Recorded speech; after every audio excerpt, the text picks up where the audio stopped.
I'm Dr. Cherie, your host for the show and the founder of the Live Today Foundation, a 501c3 nonprofit organization whose mission is to provide joy, inspiration, and free compression garments to cancer patients and survivors living with lymphedema. Now, those of you who may want to know a little bit more about the Live Today Foundation, guys, listen, I want you to go out to our website at www.live-today.org. Again, that is www.live-today.org. If you know someone, it may be you, it may be a loved one who are in need of compression garments, please send us an email at info@live-today.org. All you need to put is that I'm in need of compression garments in that subject line. Or you can give us a call at 754-220-0234. Those of you that are on social media, please follow us, engage with us on social media. We're on Facebook, Instagram, and Twitter at livetoday.org. That's livetoday.org. And listen, look for us on YouTube.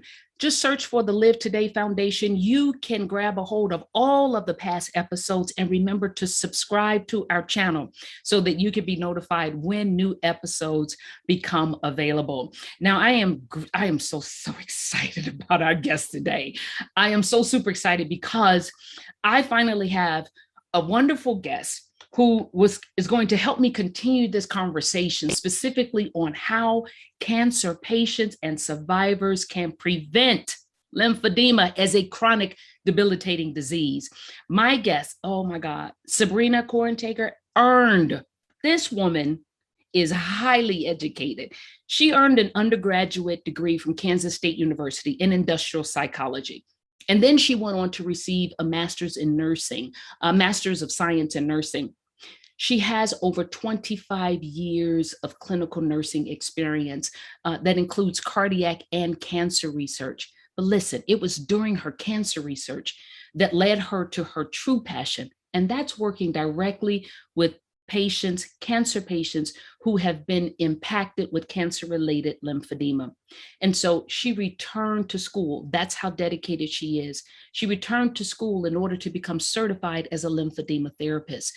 And she has focused her attention on lymphedema prevention. Sabrina, welcome to the show. Thank you. And I just have to say, I'm really honored to be here. I know when we first met, I was so excited to meet somebody who had a passion like I did. This is a pretty small world of people who are passionate about lymphedema. And so when you meet someone else that has the same kind of passion and thoughts and insights, you get really excited to be able to partner with them. So I'm honored to be here today and just really excited so that we can have more discussions and conversations with lots of people about this topic. There we go. Oh my God. Thank you again. And I couldn't be more thrilled to pick your brain, right? And share your knowledge with our audience. So let's just jump right in. So listen, I know firsthand how fighting a breast cancer diagnosis or any form of cancer, how grueling it can be on the mind and body of patients, survivors, and even those who are newly diagnosed. Part of that grueling experience is this knowledge of possible side effects and complications of our cancer treatments. And lymphedema is one of those very real possibilities of side effects, devastating side effects of breast cancer treatment that can mean another battle to fight.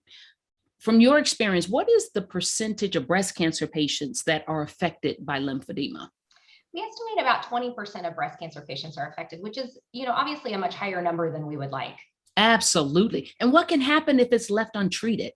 Well, left untreated, there's really a couple of things. The first is obviously the physical condition. We know that people that have untreated lymphedema, oftentimes it progresses to a point where they're not able to enjoy their usual daily activities of living. And that could be anything from gardening to just routine social activities, all the way up to being unable to do their jobs. We had a patient that was an accountant, and her lymphedema had continued to progress so much that not only was she having chronic infections and being hospitalized, but she physically couldn't do her job. Now, this was a single mom who she was the sole supporter for her family. And imagine how both financially and emotionally devastating that is to have this chronic condition that then leaves you unable to do your job and care for your family. The other issue that we see a lot in chronic lymphedema is also the notion of the emotional aspect. And we don't talk a lot in healthcare about the emotional aspect that chronic lymphedema can have. We have patients who they're constantly reminded of having had their cancer, or they're out in public and people ask, why do you wear a sleeve? Or why is your arm swollen? And all of that is a reminder that they've had cancer. And then not being able, as I mentioned, to participate in your usual activities, gardening, caring for your children, all of that leads to an emotional component that can be actually really devastating for these patients. Oh my goodness. And I can tell you everything that you just listed, I went through. Yeah. Lost my clinical practice career, Right. went through all of the emotional turmoil and thoughts of Right. donning my garment every day. Yeah. You want this to be past you and behind you, but yet you're constantly reminded. Such a reminder. Right. You know, advanced lymphedema requires this lifelong management with treatments and products and therapies that are costly and consuming. Can you describe some of these treatments and products and therapies that patients may have to endure with this disease? Absolutely. You know, some of these patients, and I like how you said that they're enduring them, because what I want people to know is sometimes these treatments, which range all the way from, you know, the simple compression garments that you see, to bandaging, to wrapping, to wearing garments overnight, to daily massage. Some will be enlisted into, you know, really exercise types of programs that are designed to stimulate lymphatics. Some have to go to outpatient physical therapy several times a week. All of these therapies are usually just simply to manage. They're not making it go away, and they're not getting rid of it. They're simply managing it. And a lot of them aren't covered by insurance, and they're very costly. So now you have somebody that not only has survived cancer, but now they have this side effect that is impacting their daily life. Some of these regimens can take up to an hour or more every single day. And to the average person, that might not seem like a lot, but imagine every single day doing something for an hour or more only to maintain the condition. It's not even getting rid of the condition, it's just maintaining it. So at minimum, these individuals are wearing daily compression garments, usually a nighttime garment. They're usually doing self-massage. And then when it begins to flare up, they're going back to outpatient therapy several times a week, where they may be bandaged completely 24 hours a day. All of these things are very common in chronic lymphedema patients. And you know what's for me, what is so devastating is that you can 10 years, 12 years out be considered cured from your cancer, right, but yet battling this fight for the rest of your life. You're never cured. Never cured. Never. But now that we've covered what living with chronic lymphedema could look like and does look like for many of us, I want to shift the conversation to a new and exciting viewpoint of detection and prevention. Oh my gosh, how I wish this detection and prevention had been available to me when I was diagnosed with cancer. But using simple and accurate monitoring, a patient's clinician can detect lymphedema early and intervene effectively, correct? Yes. And this is where I could talk all day about this. I get so excited. There's something called an LDEX, which is available on Sozo. It's shown to be really effective, easy, accurate, and reliable in detecting early lymphedema. In fact, there's a couple of large-scale studies. One was a recent multi-center clinic trial that showed that when you use the LDEX in a surveillance model, it reduced this chronic progression to lymphedema by 95%. We know that using it actually works. Our own research that was published from my hospital showed that in the highest of risk patients, those patients undergoing full axillary dissections coupled with radiation therapy and chemotherapy actually only had a 5.6% of lymphedema. And of that 5.6%, one thing that I really like to highlight is that many of them were these very small stages, meaning they required very little maintenance during the day. So we know that this precise, early, and reliable type of monitoring can really identify who's at risk and how can we intervene. In our same study, we had a kind of what I call a hiccup rate, but we had basically 36% of our patients that triggered an at-home intervention. Of that 36%, only that 5%, 5.6% went on to developing that lymphedema. And again, that rate of lymphedema and the actual degree of the lymphedema was much smaller than what we traditionally think of lymphedema. These are patients who aren't the very large swollen, they're very low level that is maintained. And to the average person, you wouldn't even know they've developed lymphedema. So not only is it safe, effective, and reliable, a lot of times it can reverse, cure, prevent, or certainly prevent it from progressing to a level that is what we're so commonly familiar with. Wow. Okay. So you tested them and you stated that 36% of them triggered something. So somewhere in their testing, the score changed or what have you, it triggered. And then did you guys provide or recommend some form of treatment? And that's why only 5%? Correct. Okay. So we did pretty simple treatments, and this is where this is the beauty of SOZO. We actually did where we used compression sleeves, which is a very standard treatment for the treatment of lymphedema. So when these 36% of these patients triggered a result on the LDEX SOZO platform, we had them do a 4-week regimen of using a compression sleeve. We also encouraged basic stretching, being healthy and active lifestyle, not running marathons, but, basically being up and moving. And then we did use, in some patients, we did say, self-massage can be a benefit. And we're talking a very modified couple of minutes. But the basic treatment intervention was the use of a compression sleeve.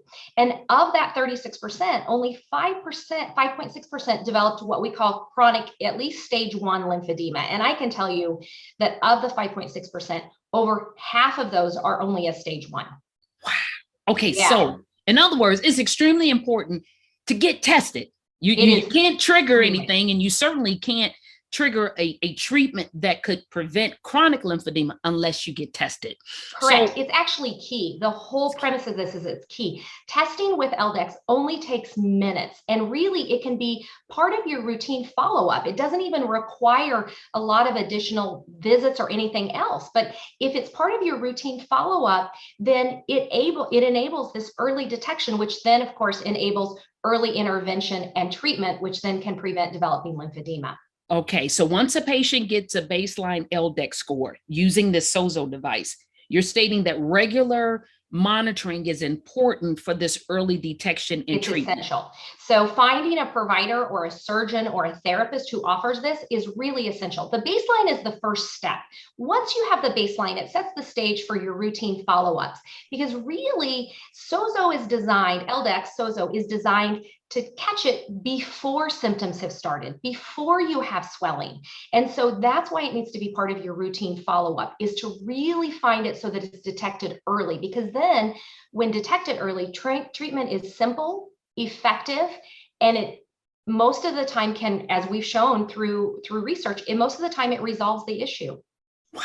Okay, so in summary, see, I love this, because even though I can't benefit from the new technology, what I can benefit is leaving a legacy for individuals who can. So I really want to get this straight so that everybody can understand and appreciate, because I've been on this soapbox, but to have someone with your knowledge and expertise coming and validating what I've been shouting to the rooftops. So in summary, a newly diagnosed cancer patient and or even a cancer survivor who may have not even noticed swelling yet should first ask their doctor, do they participate?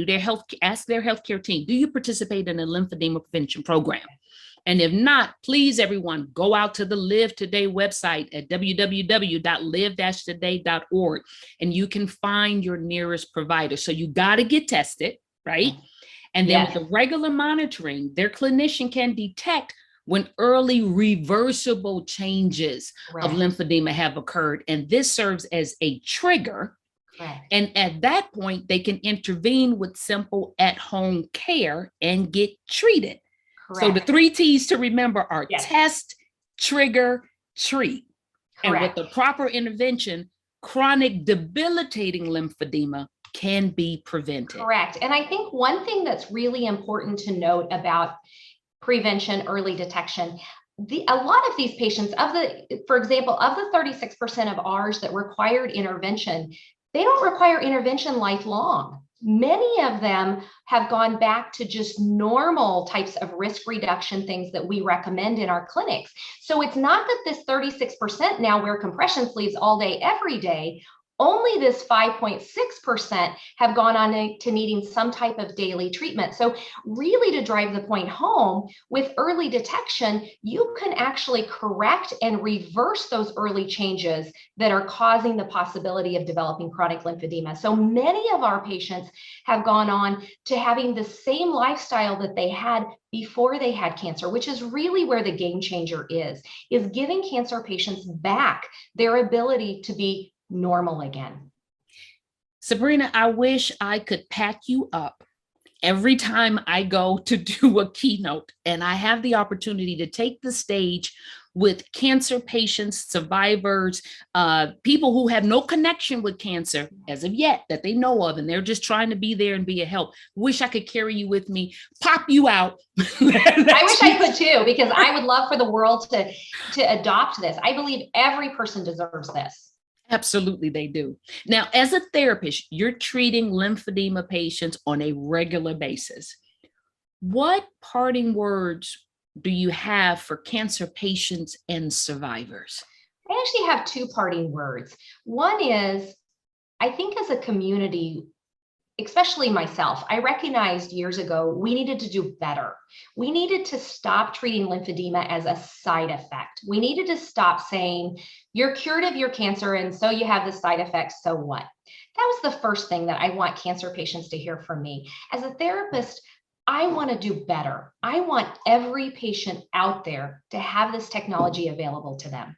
And to patients, I want you to understand that early detection prevention is available. There's so many myths out there about lymphedema isn't preventable, it isn't treatable, you can't detect it. And I want people to understand that's just false. We, over the last almost decade now, have proven that you absolutely can detect changes that are indicative of developing lymphedema. And I think every patient has the right to ask this of their healthcare provider, saying, do you offer LDEX? Do you offer a lymphedema prevention program? Because no longer should lymphedema be thought of as just a side effect. It should be thought of something that is preventable, treatable, and can be reversed. And all of our cancer patients deserve to have this technology available to them. See, that's powerful. That's powerful. I couldn't have said it any better myself. Listen, guys, those of you out here that want to know more on the Live Today Foundation, please, you want to know more about the Live Today Foundation, you want to get in touch with us because you know someone who is in need of compression garments. They're under-resourced, uninsured, underinsured, or you want to find out where you can go to get tested, please go out to our website at www.live-today.org. Shoot us an email for those compression garments at info@live-today.org. Or you say, I'm not on email, I'm not one of them computer people, pick up the phone and give us a call at 754-220-0234. And again, please engage with us and follow us on Facebook, Instagram, and Twitter at livetoday.org. That's Live Today, DOTORG. Please go out to YouTube, search Live Today Foundation or the Live Today Foundation. You will be able to find this episode, as well as all past and future episodes, should you subscribe to our channel, and stay in touch with us and make sure you have all of these tools and assets at your disposal. Sabrina, thank you so much for your time today. I mean, you are not only a well-informed and knowledgeable therapist, but you are a wonderful and compassionate patient advocate. Well, and thank you for what you're doing. Like I said, the more people that can hear the message and the more that you're getting this out there, it's changing the way we view this. And it's going to change for the better, the standard of care we provide to all of our patients. So you're doing an amazing job of helping get that promoted. And for that, it just excites me to be able to have partnered with you on this. God bless you, Sabrina. Thank you, everyone, for tuning in today. I'm Dr. Cherie, and remember, be present, take charge of your life, and live today and every day.